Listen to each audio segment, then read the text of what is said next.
نحمده ونصلي على رسوله الكريم اما بعد فاعوذ بالله من الشيطان الرجيم بسم الله الرحمن الرحيم رب اشرح لي صدري ويسر لي امري واحلل عقدة من لساني يفقهوا قولي۔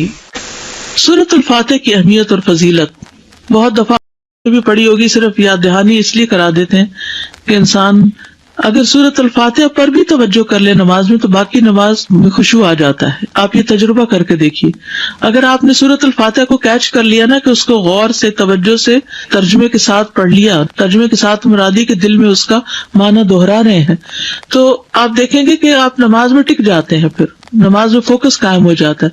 لیکن اگر شروع سے ہی دھیان نہیں جمع تو پھر بعد میں بھی دھیان جمانا مشکل ہوتا ہے۔ 7 مثانی کہا جاتا ہے سورۃ الفاتح کو، قرآن مجید میں آتا ہے وَلَقَدْ آتَيْنَاكَ سَبْعًا مِّنَ الْمَثَانِي وَالْقُرْآنَ الْعَظِيمِ، بلا شبہ یقیناً ہم نے آپ کو بار بار دہرائی جانے والی 7 آیتیں اور بہت عظمت والا قرآن عطا کیا ہے۔ یعنی سورۃ الفاتحہ جو ہے سب سے زیادہ قرآن کا حصہ ہم نماز میں اسی کو دہراتے ہیں، اور کوئی قرآن کا حصہ اتنا نہیں پڑھا جاتا جتنی ریپیٹیشن سورۃ الفاتحہ کی ہوتی ہے، نماز کے اندر بھی اور نماز کے علاوہ بھی۔ تو اسی لیے اس کو 7 من المثانی، دہرائی جانے والی 7 آیتیں۔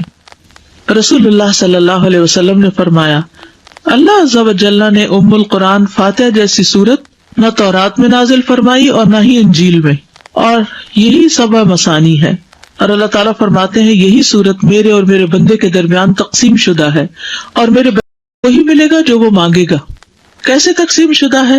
بہت ہی خوبصورت حدیث ہے یہ۔ ابو ہریرہ نبی صلی اللہ علیہ وسلم سے روایت کرتے ہیں کہ آپ نے فرمایا جس نے کوئی نماز پڑھی اور اس میں ام القرآن کی قرات نہ کی تو وہ ناقص ہے۔ 3 مرتبہ فرمایا، یعنی پوری ہی نہیں۔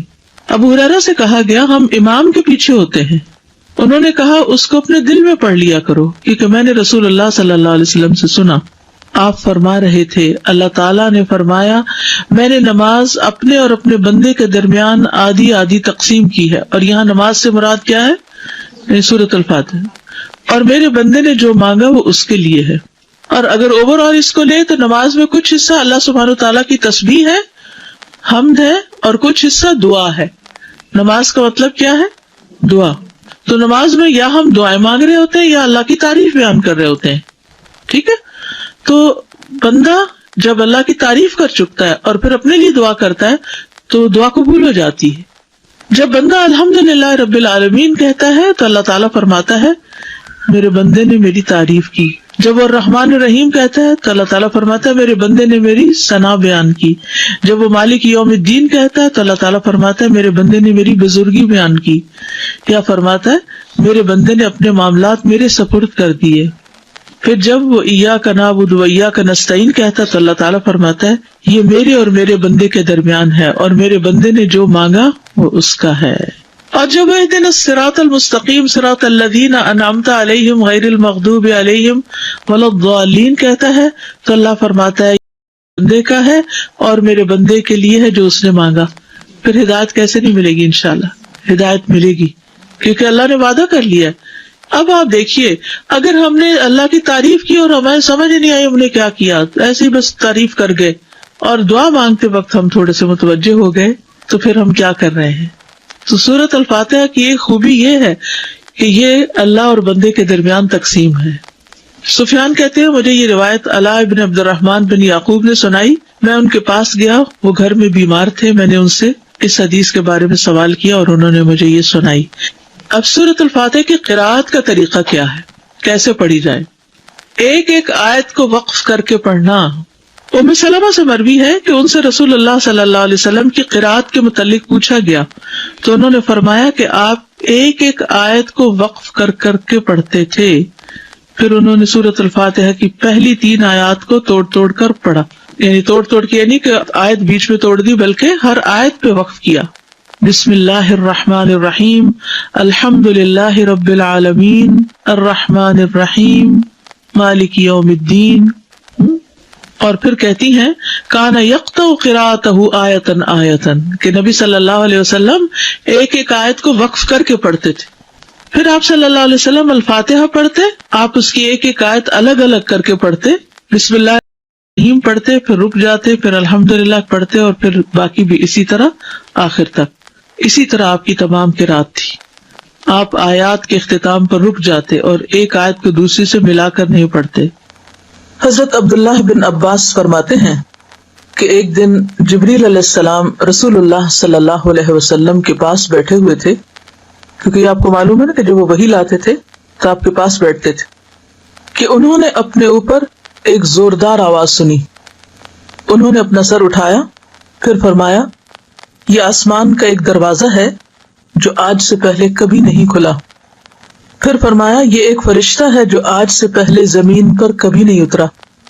پھر اس فرشتے نے آپ صلی اللہ علیہ وسلم کو سلام کیا اور 2 نوروں کی خوشخبری دی اور کہا یہ 2 نور آپ ہی کو دیے جا رہے ہیں، آپ سے پہلے کسی نبی کو نہیں دیے گئے، ایک سورۃ الفاتحہ اور دوسرا سورۃ البقرہ کی آخری 2 آیات۔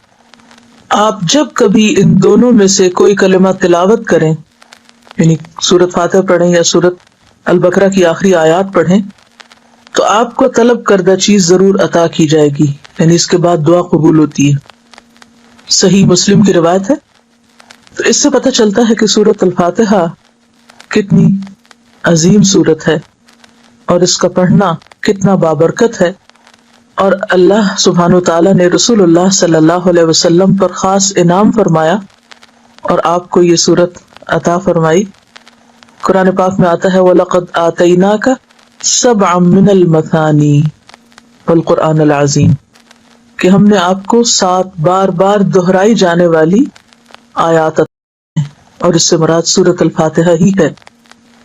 ایک اور حدیث ہے جو بخاری کی ہے، آپ صلی اللہ علیہ وسلم فرماتے ہیں حضرت ابو سعید سے، یعنی اپنے ایک صحابی سے آپ نے فرمایا میں تجھے قرآن کی ایک ایسی سورت بتلاؤں گا جو قرآن کی سب سورتوں سے بڑھ کر ہے، اور وہ ہے الحمدللہ رب العالمین، اور یہی ہے وہ 7 آیات جو بار بار دہرائی جاتی ہیں، اور قرآن عظیم جو مجھے دیا گیا۔